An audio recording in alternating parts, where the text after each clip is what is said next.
श्रोतेहो, विविध वैद्यकीय पदवी अभ्यासक्रमांच्या प्रवेशासाठी देशभरात नीट अर्थात national eligibility cum entrance test घेतली जाते. NTA अर्थात राष्ट्रीय परीक्षा संस्था या परीक्षेचं आयोजन करते. पण यंदा यात काही समस्या निर्माण झाल्यानं देशभरात चर्चा सुरू आहे. अनेक विद्यार्थ्यांनी या परीक्षेला विविध उच्च आणि सर्वोच्च न्यायालयात आव्हान दिलं होतं. या सर्व याचिकांची एकत्रित सुनावणी सर्वोच्च न्यायालयात सुरू आहे. परीक्षा उशिरा सुरू झाल्यानं 1,563 विद्यार्थ्यांना NTAनं वाढीव गुण दिले होते. पण हे गुण रद्द करून त्यांना पुन्हा परीक्षेची संधी उपलब्ध करून दिली. त्यातले जवळपास निम्मे विद्यार्थी या परीक्षेला उपस्थित राहिले होते. CBIनंही या प्रकरणाची चौकशी सुरू केली आहे. राज्यातल्या घटनांचा तपासही CBIनं आजच हाती घेतला आहे. केंद्र सरकारनं राष्ट्रीय तपास संस्थेचे महासंचालक सुबोध कुमार सिंग यांना हटवून त्यांच्या जागी नव्या अधिकाऱ्याकडे जबाबदारी सोपवली आहे.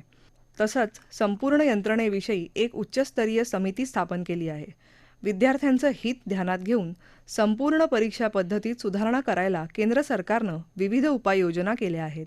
याविषयी AICTEचे माजी अध्यक्ष अनिल सहस्त्रबुद्धे यांच्याशी आमचे प्रतिनिधी जीवन भावसार यांनी केलेली चर्चा आज आता ऐकूया. सर, यंदाच्या नीट परीक्षेच्या प्रक्रियेत काही समस्या निर्माण झालेल्या आहेत. या नक्क्या समस्या काय काय आहेत? विशेषतः दोन समस्या समोर आलेल्या आहेत. पहिली समस्या 5 तारखेला परीक्षा झाल्या क्षणी 5 मेला असं लक्षात आलं की 7 ज्या केंद्र असतात सेंटर्स तिथे प्रश्नपत्रिका देण्यामध्ये परीक्षा सुरू करण्यामध्ये थोडा वेळ लागला.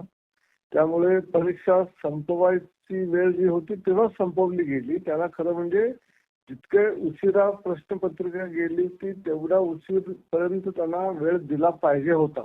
तसं झालं असलं तर कदाचित समस्या आली नसती.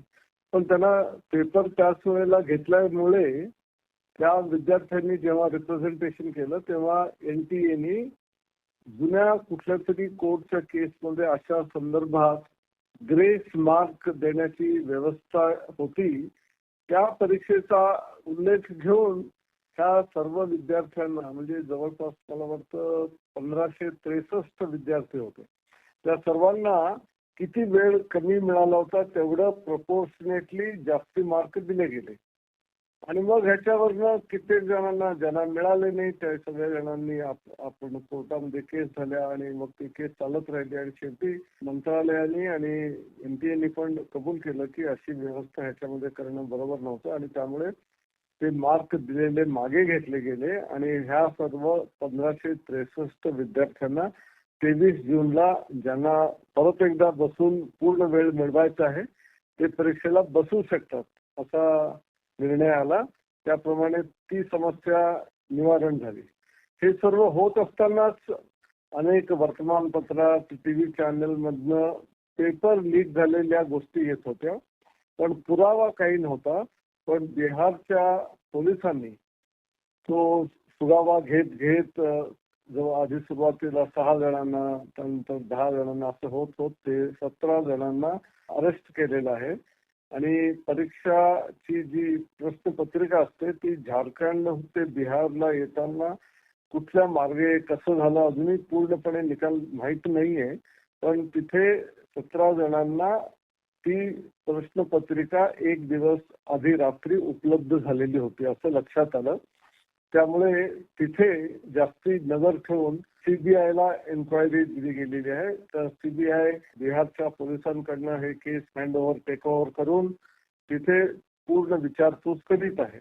म्हणजे ते 17 जणांना हे पेपर मिळाला होता का तो आणखीनही जास्त जणांना मिळाला होता त्याचा म्हणजे किती पसरलेला होता हे अजूनही खात्री नाहीये. पण अत्यंत असं दिसतंय की ह्याच्यामध्ये 17 जणांना तर कमीत कमी तिथे पेपर मिळाला होता असं दिसतंय. त्यामुळे त्यांची परीक्षा रद्द केली गेली आहे.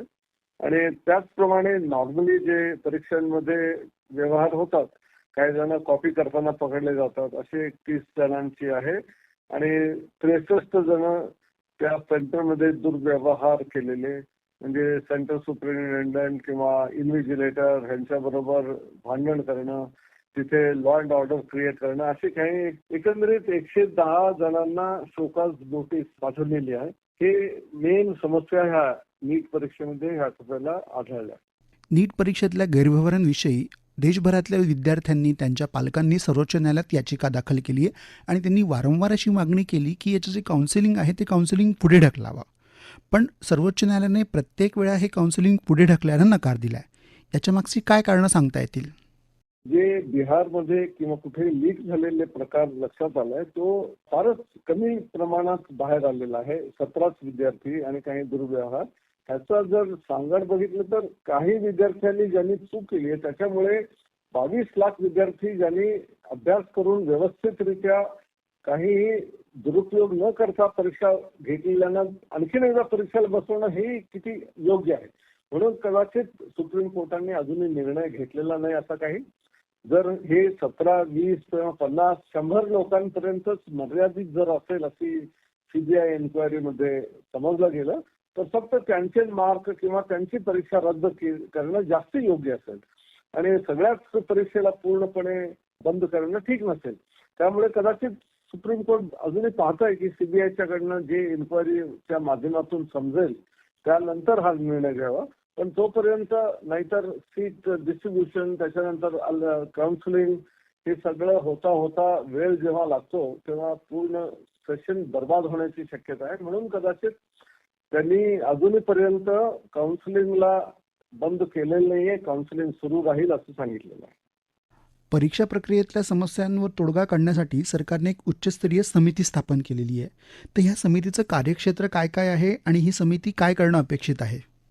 एनटीए परीक्षेमध्ये ह्या टप्प्याला झालेल्या ह्या 2-3 गोष्टींमुळे हे व्यवस्थित लक्षात आलेलं आहे की जी एनटीएची ज्याला आपण स्टँडर्ड ऑपरेटिंग प्रोसिजर म्हणतो किंवा तिथे असलेले प्रोटोकॉल आहेत त्याच्यामध्ये कुठे ना कुठेतरी अचूक रीतीने होत नाहीये आणि त्याच्यात गडबडी झालेली असल्यामुळे ह्या पूर्ण परीक्षेमध्ये सुधार होण्याची गरज आहे. आणि मग ते सुधार कोणकोणते असले पाहिजेत हे समजून घेऊन त्याप्रमाणे त्याचा अहवाल तो मंत्रालयाला दिल्यावर तो अडॉप्ट करून तो अंमलबजावणी करता येईल. त्यासाठी डॉक्टर राधाकृष्णन नावाचे जे समितीचे अध्यक्ष आहेत त्यांच्याबरोबर इतर 6 सदस्य पण आहेत. व्हाईस चान्सलर आहेत, IITचे प्रोफेसर आहेत आणि हे राधाकृष्णन स्वतःच इस्रोचे अध्यक्ष पण होते आणि आता सध्याला IIT कानपूरच्या बोर्ड ऑफ गव्हर्नर्स त्याचे पण अध्यक्ष आहेत. त्यांच्या 7 सदस्यांच्या समितीला हे काम सोपवलं आहे की तुम्ही या परीक्षेमध्ये हे फक्त नीटची परीक्षा नाही आणखीनही 2 परीक्षा त्यांना कॅन्सल करावं लागलं. कारण आणखीन एका परीक्षेमध्ये पण ऑनलाईन मध्ये टेलिग्राम मधून एकाने दुसऱ्याला प्रश्नपत्रिका पाठवलेलं लक्षात आलेलं होतं. I4C नावाची मिनिस्ट्री ऑफ होम अफेअर्स म्हणजे गृह मंत्रालयाची जी संस्था आहे त्यांनी UGC चेअरमनला सांगितलं, त्यांनी लगेच मिनिस्ट्रीला सांगितलं आणि मग मिनिस्ट्रीने ती परीक्षा पण रद्द केली.